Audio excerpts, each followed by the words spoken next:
Kuis T-Bone. Yes, sir. Yan. Bago tayo nagsimula. Kung kailan ka nagsimula. Ay, kailan ako nagsimula. Yes. Dati kasi hip-hop grind, punks grind. Ganun lang tayo, mahasa-hasa tayo sa kalsada dati. Hindi habang buhay, tol. Gangsta ka habang buhay. Paano ka nagsimula kung paano ka nag-start sa tattoo industry? Yan. Okay. Ikikwento ko, tol, kung paano ako nagsimula sa tattoo industry. Sobrang simple, sobrang maganda, sobrang maangas, tol. Meron si Besa, meron si Aljun. Kami magkakababatan ng mga yan.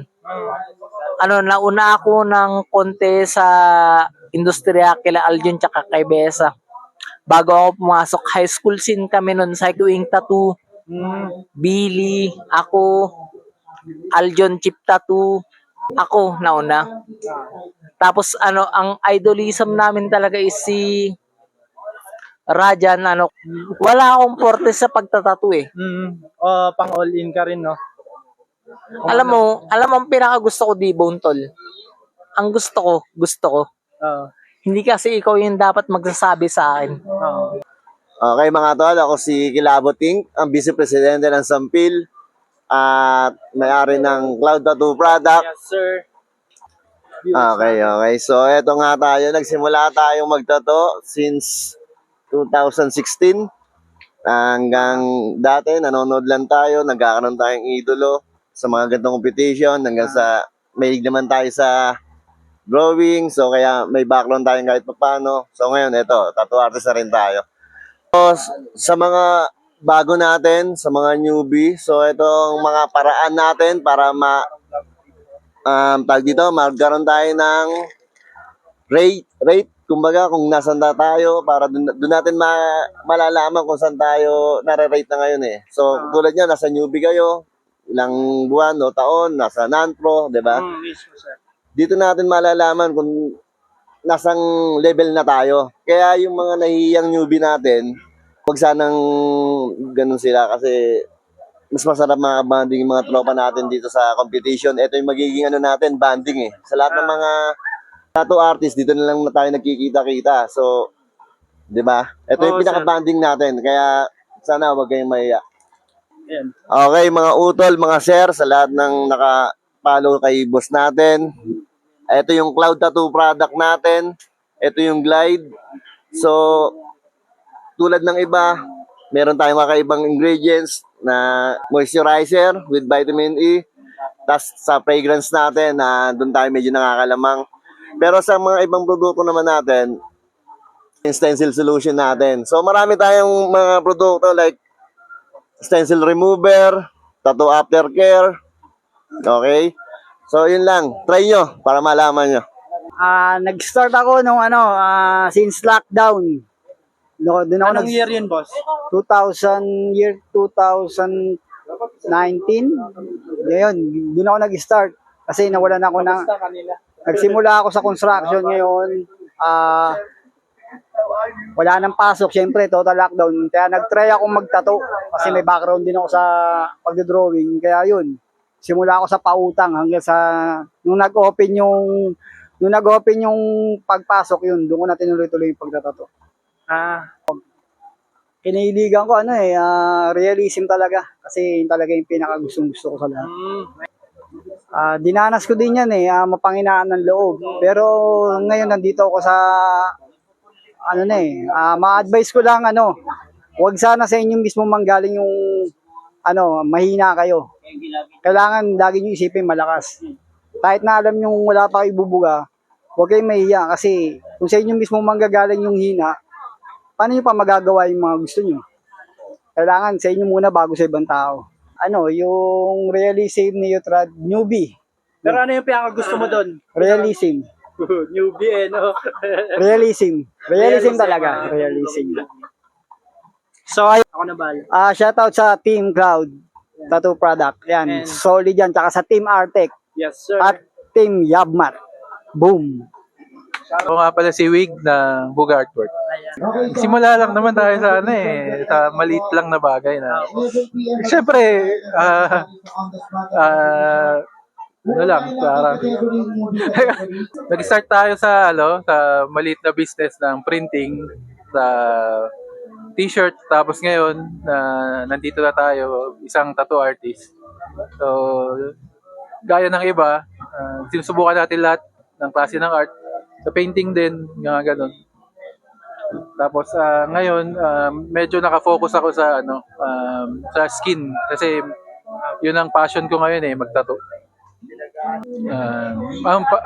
Ang gusto ko ngayon mga realism bukod sa oriental.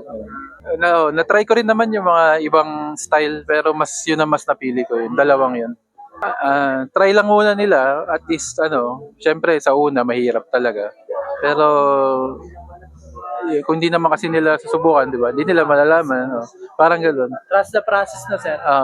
Parang sa una, syempre, hindi mo kabisado. So, pag tagal-tagal, rin parang gano'n. Para makakain ko yung mic mo. Panonoorin nyo yung quiz vlogs, ha? Quiz vlog. Shoutout sa mga artist ng Baguio. Yun lang. Pagbutihan nyo sa event natin sa Octo Inc.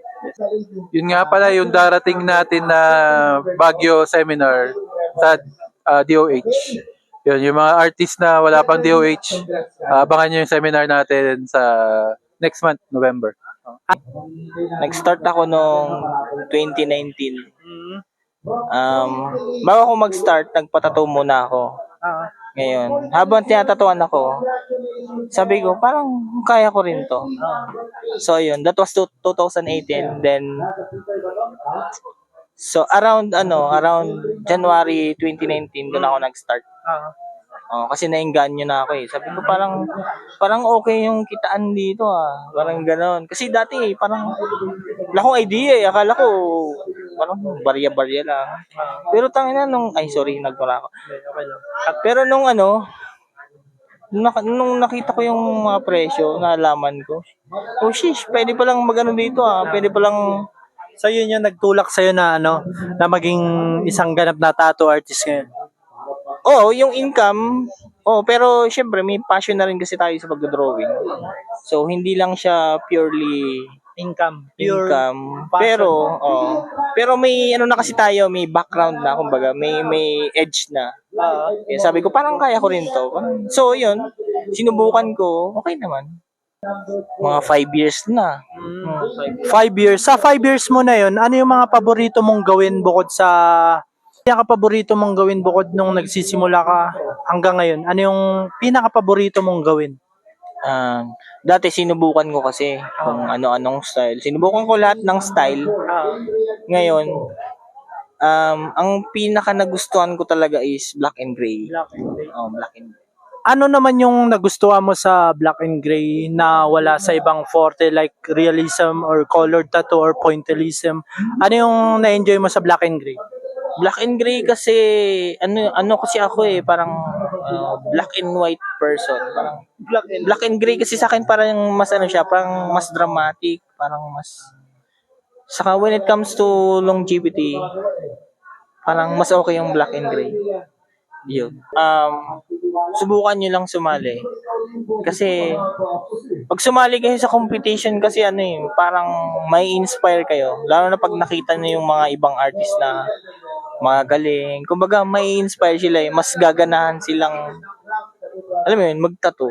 Mas gaganahan silang aralin yung craft. Parang ganun.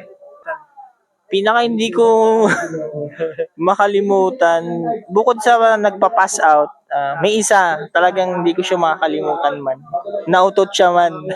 Pero nung nautot siya, patay mali siya lang ako man. Kunwari hindi ko narinig, pero man, dinig na dinig ko talaga. Nautot talaga siya.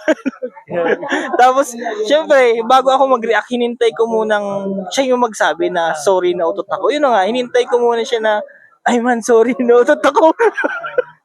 So, yun lang. Promote ko lang yung sarili ko. And, shout out sa Ink Tattoo Studio. Yes, sir. So, yun. Located Promote ko rin siya. Quiz Dibon Tattoo. So, ayun. Pati si Kathleen Tabios Tattoo.